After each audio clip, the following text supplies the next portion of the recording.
बिस्मिल्लाहिर्रहमानिर्रहीम, अस्सलाम वालेकुम। मैं हूं ईसा नकवी। पीर 28 अप्रैल का आगाज हो गया है। जो लोग पाकिस्तान और इंडिया के दरमियान पहलगाम हमले के बाद होने वाली एस्केलेशन को फॉलो कर रहे हैं और खास तौर पर जिनका source of information social media है, उनके तो शायद गुमान में ये होगा कि पाकिस्तान और इंडिया के दरमियान बाकायदा जंग छिड़ चुकी है। बहुत सारे लोग सोशल मीडिया के ऊपर अपने थंबनेल्स के ऊपर नारे तकबीर लगा चुके हैं, जय श्री राम के नारे लग चुके हैं और माहौल इस किस्म का बनाया गया है कि जैसे अब मिसाइल चल रहे हैं सरहद के ऊपर, एक लाइव एक्सचेंज ऑफ फायर है, भारी तोप खाने का इस्तेमाल हो रहा है। सिचुएशन अभी वहां नहीं पहुंची, लेकिन सिचुएशन अब बाकायदा एक खतरनाक मरहले में दाखिल हो चुकी है।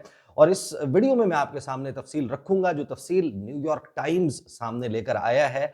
और बुनियादी तौर पर ये एक असेसमेंट नहीं है, ये अंदाजा नहीं है, ये तज्जिया या एनालिसिस नहीं है, बल्कि ये हार्ड इंफॉर्मेशन उन्होंने दी है नई दिल्ली से रिपोर्ट करते हुए। और इंतहाई मौकर जरीदा है अमेरिका का, जिसने अब ये दावा किया है on the basis of information. और उनका जो सोर्स है या उनकी जो इंफॉर्मेशन है वो कहां से आई है।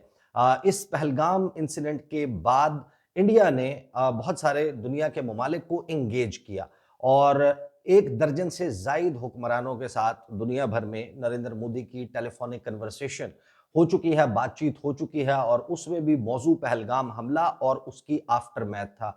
और फिर नरेंद्र मोदी जो अब तक खिताब कर चुके हैं, जो उनकी खबरें उनकी तरफ से उनसे मंसूब खबरें सामने आई हैं, और फिर ख़ास तौर पर 100 से ज़ायद ममालिक के सफारतकारों को Indian ministry of external affairs में बुलाकर ब्रीफिंग दी गई है कि पहलगाम हमले की आफ्टर मैथ में इंडिया क्या सोच रहा है, क्या मंसूबाबंदी कर रहा है, क्या प्लान बना रहा है और मुमकिना तौर पर क्या कर सकता है। और फिर इन सफारतकारों में से कम से कम 4 ममालिक के सफारतकार हैं जिन्होंने न्यूयॉर्क टाइम्स के साथ ऑफ द रिकॉर्ड इसके ऊपर गुफ्तगू की है और ये बताया है कि अंदर इंडिया में इस वक्त पॉलिसी मेकिंग सर्कल्स में जिस किस्म की बात चल रही है उसकी बुनियाद पर ये अंदाजा लगाना मुश्किल नहीं है कि इंडिया ने अब बाकायदा वो माहौल बनाना शुरू कर दिया है जहां पर वो जस्टिफिकेशंस दे रहा है, जवाज फराहम कर रहा है कि हम जो मुमकिन तौर पर अटैक करने जा रहे हैं पाकिस्तान पर,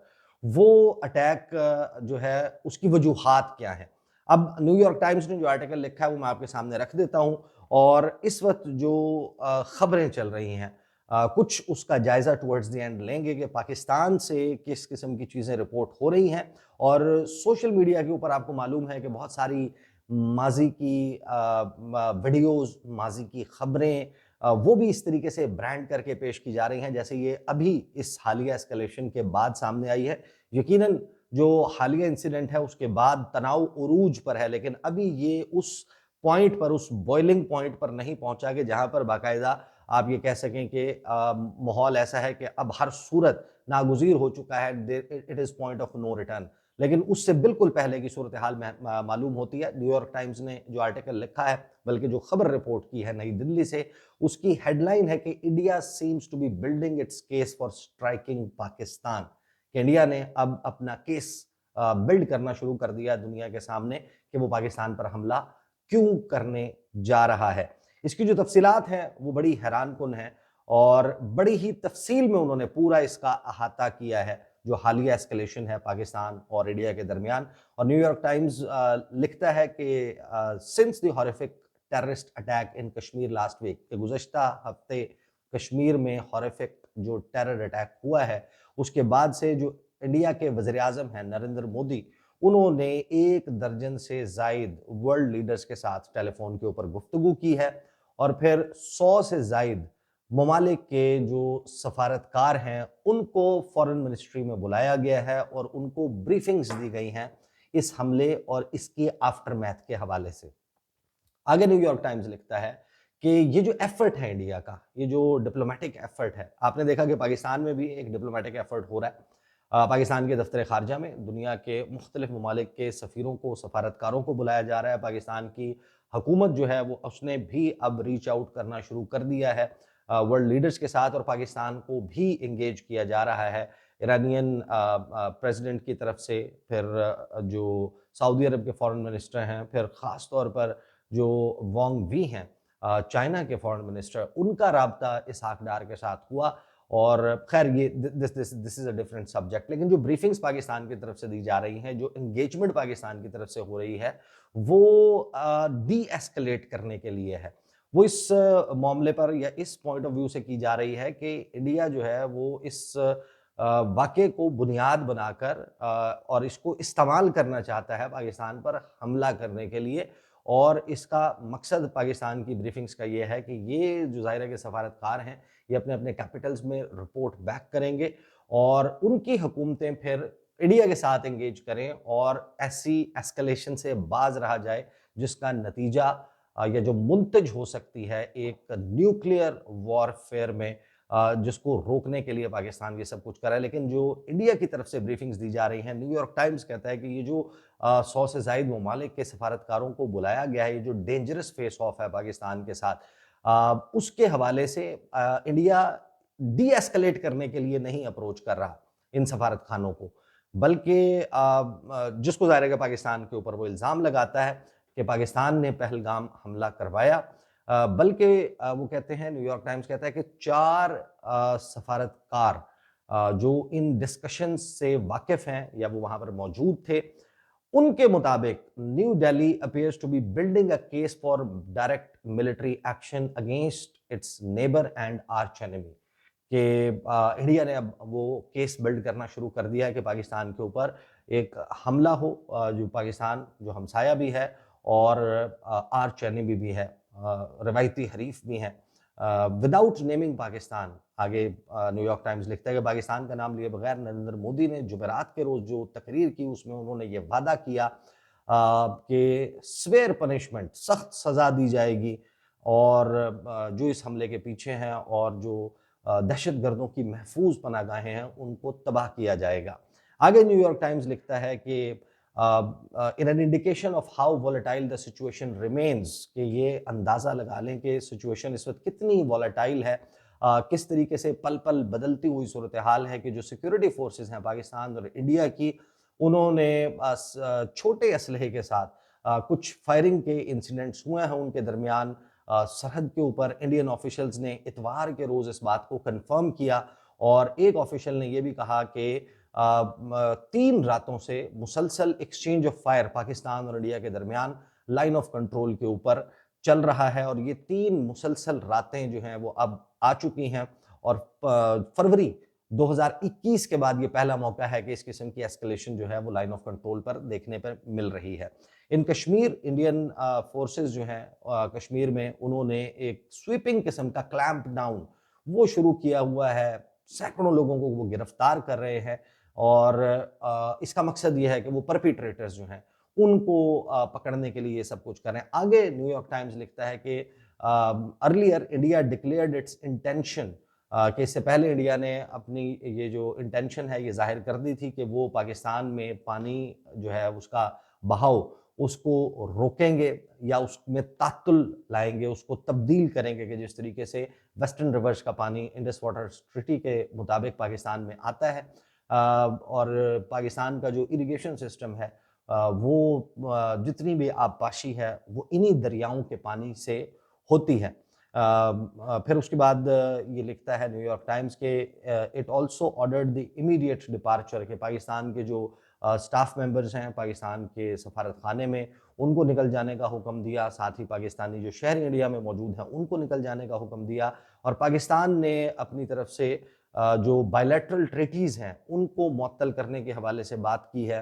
ख़ास तौर पर लाइन ऑफ कंट्रोल के हवाले से जो सीज़ फायर के मामलात हैं उनको मुअत्तल करने के हवाले से बात की है। फिर न्यूयॉर्क टाइम्स लिखता है कि इस वक्त एंटी मुस्लिम सेंटिमेंट जो है वो बहुत बढ़ रहा है इंडिया में, मुसलमानों के खिलाफ नफरत के वाक़यात पेश आ रहे हैं। आगे न्यूयॉर्क टाइम्स लिखता है कि जो कश्मीरी स्टूडेंट्स हैं जो इंडिया के मुख्तलिफ शहरों में इस वक्त पढ़ाई की गर्ज से मौजूद हैं, उनके खिलाफ बहुत ही हरासमेंट के वाक़यात अब रिपोर्ट हो रहे हैं और उनको ज़बरदस्ती भेजा जा रहा है कि तुम लोग कश्मीर वापस चले जाओ। 5 दिन उन्होंने कहा, न्यूयॉर्क टाइम्स कहता है कि गुजर चुके हैं इस वाक़े को जिसमें 26 सिविलियंस मारे गए थे। इंडिया ने अभी तक ऑफिशियली सरकारी तौर पर यह आइडेंटिफाई नहीं किया कि कौन सा ग्रुप है जो इस वाक़ये में मुलव्वस है। अब ये अपना केस बिल्ड करते हैं न्यूयॉर्क टाइम्स के, हम क्यों ये समझते हैं कि इंडिया इस वक़्त एक केस बिल्ड कर रहा है, और उसके लिए जो उन्होंने जुज़ियात फ़राहम किए हैं उसमें वो ये कहते हैं कि एक तो इंडिया ने सरकारी तौर पर नहीं बताया कि कौन-सा ग्रुप जो है वो इसमें मुलव्वस है। साथ ही पब्लिकली जो है वो कोई एविडेंस सामने नहीं रखा कि ये जो दावा किया जा रहा है कि पाकिस्तान इसके पीछे है, और पाकिस्तान के ऊपर इल्ज़ाम तो लगा रहा है लेकिन उसके लिए कोई सबूत उन्होंने सामने नहीं रखे। पाकिस्तानी गवर्नमेंट तो कह रही है कि हमारे इसमें कोई इन्वॉल्वमेंट नहीं है। जो डिप्लोमैट्स को ब्रीफिंग्स दी गई हैं, इंडियन ऑफिशियल्स ने अ, अभी तक उनको ये नहीं बताया कि हमारे पास ये सबूत है, फलाँ शख्स है, इसका ताल्लुक पाकिस्तान से था, ये या पाकिस्तान से आया, या फलाँ कॉल जो है वो पाकिस्तान से आई, असलहा पाकिस्तान की तरफ से आया, पाकिस्तान के किसी गैर रियासती अंसर की तरफ से आया। ऐसा कोई सबूत जो है वो किसी फॉरेन मिशन के सामने इंडिया ने नहीं रखा, बल्कि उन्होंने जो वाहिद जस्टिफिकेशन उनको दी है दुनिया भर के सफारत खानों को, कि हम क्यों समझते हैं कि पाकिस्तान इसके पीछे है, उसमें वो कहते हैं कि ये जो डिप्लोमेट्स हैं ये बता रहे हैं कि इंडिया अब कह रहे हैं कि पाकिस्तान का माजी का ट्रैक रिकॉर्ड ये बताता है, और उस ट्रैक रिकॉर्ड की बुनियाद के ऊपर उनकी असेसमेंट यही है इंडिया की कि ये सब कुछ पाकिस्तान ने किया है। तो ये कहते हैं कि जनाब इसमें पास्ट पैटर्न्स जो हैं कि पाकिस्तान क्योंकि माजी में ऐसे ग्रुप्स को सपोर्ट करता रहा है जो इंडिया को टारगेट करते थे, लिहाजा हम ये समझते हैं कि अब भी उन्होंने किया है। जो इंडियन ऑफिशियल्स हैं उन्होंने कहा कि हमारी जो तहकीकात हैं वो अभी जारी हैं, और बड़े ब्रीफ किस्म के रेफरेंसेस उन्होंने दिए गए हैं कि जो टेक्निकल इंटेलिजेंस है उसने पाकिस्तान के साथ कुछ ऐसे मामलात देखे हैं कि ये जो अटैकर्स से इनका ताल्लुक पाकिस्तान से जोड़ा जा सकता है। ये टेक्निकल एविडेंस की बात कर रहे हैं, साथ में वो कह रहे हैं कि जो फेशियल रिकग्निशन डेटा है उसके मुताबिक हमारा अंदाजा ये है कि ये पाकिस्तान से अटैक ओरिजिनेट हुआ। आगे इंटरेस्टिंगली जो न्यूयॉर्क टाइम्स है वो ये लिखता है कि जो लैक ऑफ स्ट्रॉन्ग एविडेंस है, कि जो अभी तक कोई स्ट्रॉन्ग एविडेंस सामने, कोई सबूत सामने नहीं रखे, उसके हवाले से जो एनालिस्ट हैं और डिप्लोमैट्स हैं वो ये कह रहे हैं कि इससे दो पॉसिबिलिटीज सामने आती हैं, दो मुमकिनात हैं। नंबर वन, कि इंडिया जो है उसको शायद मजीद मौका चाहिए इंफॉर्मेशन हासिल करने के लिए। पाकिस्तान पर अटैक करने से पहले वो मजीद इतनी इंफॉर्मेशन इकट्ठा करना चाहता है कि जिससे वो अपने इस अटैक को मुकम्मल तौर पर जस्टिफाई कर सके। और दूसरा, वो ये कहते हैं कि दूसरी बात ये हो सकती है कि क्योंकि इस वक्त पूरी दुनिया में एक बड़ा क्योस मौजूद है, आपको मालूम है टैरिफ वॉर चल रही है, ट्रंप की चाइना के साथ, ट्रंप की यूरोप के साथ, ट्रंप की कनाडा के साथ, ट्रंप की अपने एलाइज के साथ, वर्ल्ड स्टेज के ऊपर गजा का, फलस्तीन का मामला जो है वो हाईलाइटेड है, यूक्रेन की कॉन्फ्लिक्ट जो है वो अब आपको एक नए जो है वो तौर पर नजर आती है। और इस दौरान क्योंकि इंडिया को लगता है कि इस वक्त एक बहुत बड़ा क्योस क्रिएट हुआ है वर्ल्ड स्टेज पर, तो शायद उसको अब ये जरूरत ही नहीं है कि उसको दुनिया को जस्टिफाई भी करना चाहिए कि पाकिस्तान के ऊपर वो हमला क्यों कर रहा है। तो ये बड़ी स्ट्रेंज किस्म की असेसमेंट है जो डिप्लोमेट्स की और एनालिस्ट की है न्यूयॉर्क टाइम्स के मुताबिक। और मिलिट्री कन्फ्रंटेशन है पाकिस्तान और इंडिया के दरमियान। न्यूयॉर्क टाइम्स कहता है कि दोनों न्यूक्लियर आर्म्ड कंट्रीज हैं, उनके पास एटमी असलहा मौजूद है, और एक रैपिड एस्केलेशन जो है उसका रिस्क मौजूद है, जिसको रोकना जो है वो शायद मुमकिन नहीं होगा। लेकिन इंडिया जो है वो अनरिस्ट्रेन्ड है किसी भी किस्म के ग्लोबल प्रेशर के। अभी तक जो एंगेजमेंट्स हुई हैं, अभी तक जो गुफ्तगू सामने आई है, उसमें इंडिया के ऊपर ऐसा कोई प्रेशर मौजूद नहीं है कि जो उसको पाकिस्तान पर हमला करने से रोकता हो। And it has become quicker to flex its muscles in recent years as its diplomatic and economic power has grown। कि गुज़श्ता कुछ सालों में जो इंडिया की सफारती और मुआशी मसल जो है वो बढ़ा है, तो अब इंडिया के ऊपर बहुत कम चेक एंड बैलेंस नजर आता है इंटरनेशनल, खासतौर पर वेस्टर्न पावर्स की तरफ से, कि उसको इस किस्म के किसी इकदाम से रोका जा सके। गवर्नमेंट ऑफ ईरान और गवर्नमेंट ऑफ सऊदी अरेबिया, उन्होंने दोनों अतराफ में बात की है, पाकिस्तान से भी बात की है, इंडिया से भी बात की है, और ईरान के फॉरेन मिनिस्टर ने पब्लिकली ये बात की है कि वो सालसी करने के लिए तैयार हैं। यूनाइटेड नेशंस, यूरोपीय यूनियन जो है उन्होंने रिस्ट्रेंट और डायलॉग की बात की है। लेकिन जो दो मेजर पावर्स हैं जिसमें अमेरिका शामिल है, are distracted by other crisis, कि वो और किस्म के बहरान हैं जिसमें वो इस वक्त फंसे हुए हैं। और एनालिस्ट ये समझते हैं कि इंडिया जो है वो समझ ये रहा है कि ये जो सपोर्ट का इजहार किया गया इंडिया के साथ इस वाक़ये के बाद अमेरिका की तरफ से, बाकी ममालिक की तरफ से, शायद ये एक टेसिट अप्रूवल है या एक ग्रीन लाइट जो है वो ग्रीन सिग्नलिंग उनको की जा रही है कि ठीक है, अगर आप इसके आफ्टरमैथ में वो एक्शन लेना चाहते हैं, आप पाकिस्तान के साथ कुछ करना चाहते हैं, तो आप वो कर गुजरें। ये न्यूयॉर्क टाइम्स का कह रहा है। और फिर ट्रंप एडमिनिस्ट्रेशन के हवाले से उन्होंने कहा कि उनका जो बयान आया कि टेररिज्म के खिलाफ इंडिया के साथ खड़े हुए हैं, प्रेसिडेंट ट्रंप ने कहा कि उनका पाकिस्तान और इंडिया के साथ दोनों के साथ ताल्लुक है और उनके दरमियान बहुत अरसे से, यानी कि उन्होंने कोई रोकने की बात नहीं की, मीडिएशन की बात नहीं की, उन्होंने एक जनरल सी बात की और इंडिया के साथ इज़हार यकजहती किया। तो इसको भी एक ग्रीन सिग्नल समझा जा रहा है कि ठीक है, अगर इंडिया कुछ कर गुजरना चाहता है तो कर गुजरे। लेकिन फिर वो कहते हैं, न्यूयॉर्क टाइम्स कहता है कि ये अभी अनक्लियर है कि इस वक्त वाशिंगटन किस हद तक इन्वॉल्व है इस क्लैश वाले मामले में। डोनाल्ड ट्रंप को 3 महीने हुए हैं, अभी तक उन्होंने अमेरिका की सदारत संभाली है और अभी तक उन्होंने इंडिया में अपना सफ़ीर भी नहीं लगाया कि जिससे अंदाज़ा हो सके कि उसकी किस किस्म की प्रायोरिटीज़ हैं इंडिया के हवाले से। और अगर यूनाइटेड स्टेट या अमेरिका या कोई और पावर अगर ये चाहती भी है कि वो खुद को इस कॉन्फ्लिक्ट में कूद पड़े बीच बचाव कराने के लिए पाकिस्तान और इंडिया के दरमियान, तो फिर उनके पास एक लिमिटेड इन्फ्लुएंस मौजूद है। तो इतना असर रसूख नहीं है कि पाकिस्तान और इंडिया को फिर रोका जा सके। पाकिस्तान और इंडिया के दरमियान कश्मीर वाले मामले पर बहुत सी जंगें लड़ी जा चुकी हैं और जाहिर है कि वो फिर उन्होंने आगे न्यूयॉर्क टाइम्स ने पाकिस्तान और इंडिया के दरमियान राइवलरी को एक्सप्लेन किया है कश्मीर वाले मामले पे। साथ ही उन्होंने कहा कि अब नई दिल्ली को लगता है कि ये सिर्फ और सिर्फ एक बायलैटरल इशू है पाकिस्तान और इंडिया के दरमियान। जो इनिशियल रिस्पॉन्स है वाशिंगटन की तरफ से वो उसी तरीके का है जो ट्रंप एडमिनिस्ट्रेशन ने 2019 में, फरवरी 2019 में जिस किस्म का रिस्पॉन्स दिया था। फिर ये डैनियल मार्की जो है उनको कोट करते हैं, John Hopkins university school of advanced international studies के सीनियर फेलो हैं। और फिर इन्होंने हैरानकुन तौर पर न्यूयॉर्क टाइम्स को ये कहा है कि जो कन्फ्रंट्रेशन है ज़ाहिर है कि उसमें इससे पहले भी जो हुई थी उसमें दर्जनों इंडियन फोर्सेस के एहलकार मारे गए थे। जैश ए मोहम्मद ने उसका जिम्मेदारी कबूल की थी। 2019 के पुलवामा इंसिडेंट की बात कर रहे हैं।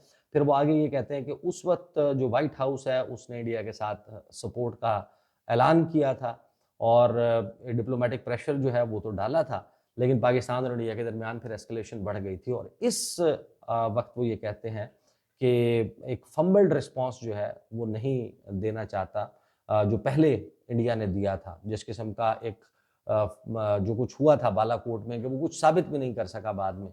पुलवामा के आफ्टरमैथ में उन्होंने एक स्ट्राइक किया, यहाँ पर आया, इंडिया पेलोड गिराया और इंडिया ने दावा किया कि 500 लोग मारे गए हैं।